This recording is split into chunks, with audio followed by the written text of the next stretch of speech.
ہم مختصر سے لیکچر میں پہاڑ جیسی نیکیاں کمانے کی کوشش کر رہے ہیں، اور وہ معاملات، وہ اعمال اور وہ اذکار اپنانے کی کوشش کر رہے ہیں جس کے لیے ہمیں وقت بھی درکار نہ ہو زیادہ، اور جس کے لیے ہمیں باوضو ہوتا یا الگ سے کوئی اہتمام کرنا بھی نہ ہو، اور ہم چلتے پھرتے اپنی روزمرہ روٹین کے ساتھ اپنے آپ کو جنت کا مستحق قرار پانے تک محنت کر سکے اور نیکیوں کے پلڑے کو بھاری کر سکے۔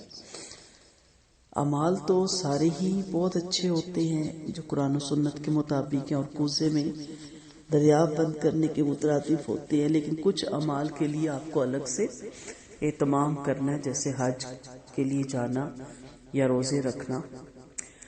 لیکن یہاں ہماری کوشش یہ ہوئی کہ ان اذکار کو اور ان اعمال کو اور ان معاملات کو ہم سیکھیں جس میں ہمیں الگ سے باوضو ہونا یا اس وقت کا داخل ہونا یا اس مہینے کا داخل ہونا، اس کا انتظار ہمیں نہ کرنا پڑے۔ اسی سلسلے کو آگے بڑھاتے ہوئے آج ہم دیکھتے ہیں، اس کڑی کو آگے چلاتے ہوئے والدین کا حق۔ اس کے بارے میں ہم کافی غافل ہیں، کافی لاپرواہ ہیں، اور ہمارے پاس ایک اتنا بڑا خزانہ ہے جس کی ہم پرواہ نہیں کرتے، اور وہ خزانہ جب ہمارے ہاتھ سے نکل جاتا ہے تو پھر سوائے پچھتاووں کے، دکھوں کے کچھ بھی نہیں رہ جاتا۔ ابن ماجہ کی روایت ہے، حضرت ابو امامہ رضی اللہ عنہ کے حوالے سے یہ حدیث بیان ہوئی ہے کہ ایک آدمی نے آپ صلی اللہ علیہ وسلم سے دریافت کیا کہ والدین کا حق ان کی اولاد پر کیا ہے۔ آپ صلی اللہ علیہ وسلم نے فرمایا، وہ تمہاری جنت اور جہنم ہے۔ ہم یہاں سیکھ رہے ہیں وہ اعمال، وہ معاملات جو ہمیں جہنم سے دور کر دے اور جنت تک پہنچا دے۔ ہماری دعا بھی ہوتی ہے کہ اللہ تعالیٰ جہنم اور جہنم میں لے جانے والے اعمال سے ہمیں کوسوں میل دور رکھنا۔ یہ ایک سمپل سا عمل ہے، اللہ تعالیٰ دنیا میں ہر انسان کو والدین کی نعمت سے نوازتا ہے، اور پھر اللہ کے حکم کے مطابق وہ نعمت واپس چلی جاتی ہے، چھن جاتی ہے۔ جب یہ نعمت ہوتی ہے تو ہم اس کی قدر نہیں کرتے۔ والدین کے بارے میں 12 لیکچر ہیں میرے، کوئی اگر لینا چاہے تو ضرور بتائے، ہم انہیں سینڈ کریں گے۔ کافی اس سے تبدیلی آئی میری سٹوڈنٹس میں، انہوں نے اپنے بچوں کو بھی بیٹھ کے وہ لیکچر سنوائے، ضرور سنیے گا۔ اس حدیث سے کیا پتہ چلتا ہے کہ ان کے حقوق ادا کیے جائیں، ان کی خدمت کی جائے تو انسان جنت کا مستحق ہوگا، اور اگر ان کا حق نہیں پہچانیں گے تو جہنم میں جائیں گے۔ تو جنت بھی ہماری وہ ہے اور جہنم بھی ہماری وہ ہے۔ پیر و مرشد بھی ہمارے وہ ہیں، دعا کروانی ہے تو ان سے کروائیں۔ ماں باپ کی دعا کبھی رات نہیں جاتی۔ اس کے لیے آپ کو کوئی الگ سے وقت نہیں چاہیے، کوئی الگ سے پلان نہیں کرنا، مال و دولت بھی نہیں درکار، کیونکہ والدین کو اصل چیز چاہیے ہوتی ہے احترام، محبت اور خدمت۔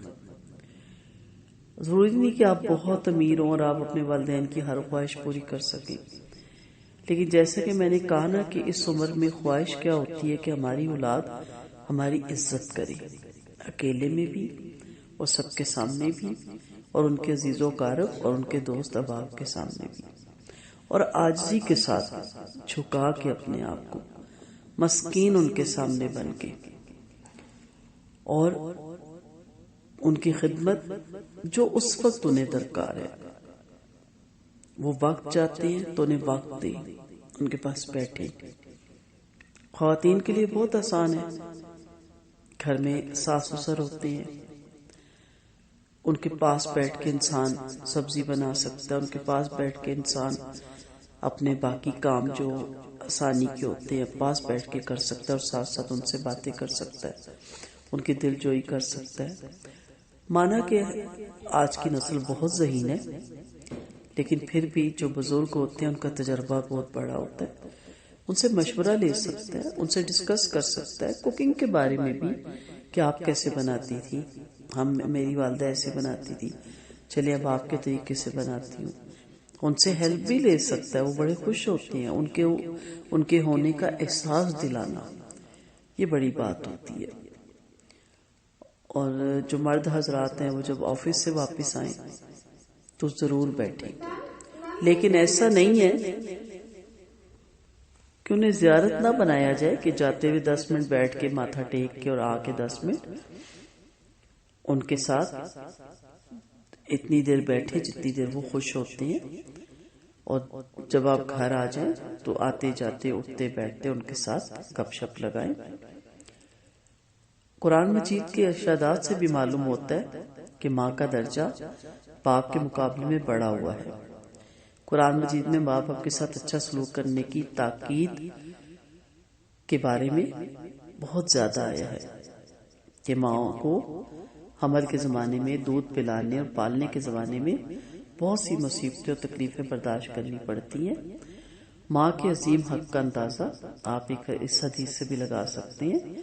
نبی کریم صلی اللہ علیہ وسلم کے پاس ایک آدمی آیا، اس نے کہا اے اللہ کے رسول، میں نے اپنی ماں کو یمن سے اپنی پیٹھ پر لاد کر حج کروایا، اسے اپنی پیٹھ پر لیے ہوئے بیت اللہ کا طواف کیا، صفا و مروہ کے درمیان سعی کی، اسے لیے ہوئے عرفات گیا، پھر اسی حالت میں اسے لیے ہوئے مزدلفہ آیا اور منا میں کنکریاں ماری. وہ نہایت بوڑھی ہے، ذرا بھی حرکت نہیں کر سکتی. میں نے یہ سارے کام اپنی پیٹھ پر لیے ہوئے انجام دیے، تو کیا میں نے اس کا حق ادا کر دیا؟ تو آپ صلی اللہ علیہ وسلم نے فرمایا نہیں، اس کا حق نہیں ادا ہوا. اس آدمی نے پوچھا کیوں؟ آپ صلی اللہ علیہ وسلم نے فرمایا یہ اس لیے کہ اس نے تمہارے بچپن میں تمہارے لیے ساری مصیبتیں جھیلی اس تمنا کے ساتھ کہ تم زندہ رہو، اور تم نے جو کچھ کیا اس کے ساتھ کہ اس حال میں کہ تم اس کے مرنے کی تمنا رکھتے ہو، یعنی تمہیں اب امید ہے کہ میری والدہ اب اس دنیا کو چھوڑنے والی ہے. آپ صلی اللہ علیہ وسلم نے فرمایا یہ اس لیے کہ اس نے تمہارے بچپن میں تمہارے لیے ساری مصیبتیں جھیلی، اس لیے حق ادا نہیں ہوتا. حضرت معاویہ بن جہمہ رضی اللہ عنہ فرماتے ہیں میرے والد جہمہ نبی کریم صلی اللہ علیہ وسلم کے پاس گئے اور کہا اے اللہ کے رسول، میں جہاد میں جانا چاہتا ہوں، حاضر ہوا ہوں مشورہ حاصل کرنے کے لیے. آپ نے فرمایا تمہاری ماں موجود ہے؟ کہا ہاں. آپ نے فرمایا پھر تو تم ان کی خدمت میں لگے رہو، تمہاری جنت ان کے قدموں میں ہے. یعنی جہاد جیسی جگہ پہ بھی جانے سے روک دیا گیا جس کے بہت زیادہ درجے ہیں کہ آپ اپنے والدین کی خدمت کریں. والدین کے لیے دعا اور استغفار کا صلہ ملتا ہے. حضرت انس رضی اللہ عنہ کہتے ہیں کہ آپ صلی اللہ علیہ وسلم نے فرمایا اگر کسی آدمی کے ماں باپ دونوں انتقال کر جائیں اور یہ ان کی زندگی میں نافرمانی کرتا رہا ہو، پھر بعد میں احساس ندامت ہو، تو برابر ان کے حق میں دعا کرتا رہے، ان کی بخشش کی دعا کرتا رہے، تو اس آدمی کو اللہ تعالیٰ والدین کا فرما بردار قرار دے کر نافرمانی کے وبال سے بچا لے گا. تو کیا مشکل ہے کہ اٹھتے بیٹھتے جو ہمارے والدین دنیا سے جا چکے ہیں اور جو زندہ ہیں سب کے لیے، اور رب ارحمہما کما ربیانی صغیرا کثرت سے پڑھی. حضرت ابو اسید مالک ابن ربیہ سعدی رضی اللہ عنہ کہتے ہیں کہ ہم لوگ آپ صلی اللہ علیہ وسلم کے پاس بیٹھے ہوئے تھے کہ بنو سلمہ کا ایک آدمی آیا، اس نے پوچھا اے اللہ کے رسول صلی اللہ علیہ وسلم، میرے والدین وفات پا چکے ہیں، تو کیا ان کا کوئی حق میرے ذمہ رہ گیا جسے ادا کرنا چاہیے؟ آپ نے فرمایا ہاں، والدین کے مرنے کے بعد بیٹے پر ان کا یہ حق ہے کہ ان کے لیے دعا اور استغفار کرتا رہے، ان کی وصیتیں پوری کرے، ان سے تعلق رکھنے والے رشتہ داروں کے ساتھ اچھا سلوک کرے، اور ماں باپ کے دوست اور احباب کے ساتھ عزت اور خاطرداری کے ساتھ پیش آئے. تو کہنے کا مدعا یہ ہے کہ یہ وہ عمل ہیں جو جنت میں لے جاتے ہیں، جنت کا حقدار ٹھہراتے ہیں، جہنم سے بچاتے ہیں، اس سے خلاصی دلواتے ہیں. تو بجائے ادھر ادھر جنت ڈھونڈنے کے شارٹ کٹ راستہ آپ کو دے رہی ہوں. جن کے والدین زندہ ہیں ان کی قدر کریں، اپنے رویے چینج کریں، اکڑ اور غرور سے نہیں ان کی خدمت کریں، عاجزی اور مسکینی سے، جھکاؤ کے ساتھ، احترام کے ساتھ انہیں احساس دلائیں کہ آپ ابھی بھی بڑے ہی ہیں، ابھی بھی ہم آپ کے انڈر ہی ہیں. ان سے دعائیں لیں. جن کو ماں باپ کی دعائیں لگ گئی وہ جنت میں سیدھے جائیں گے. اور ان کے حقوق ادا کریں.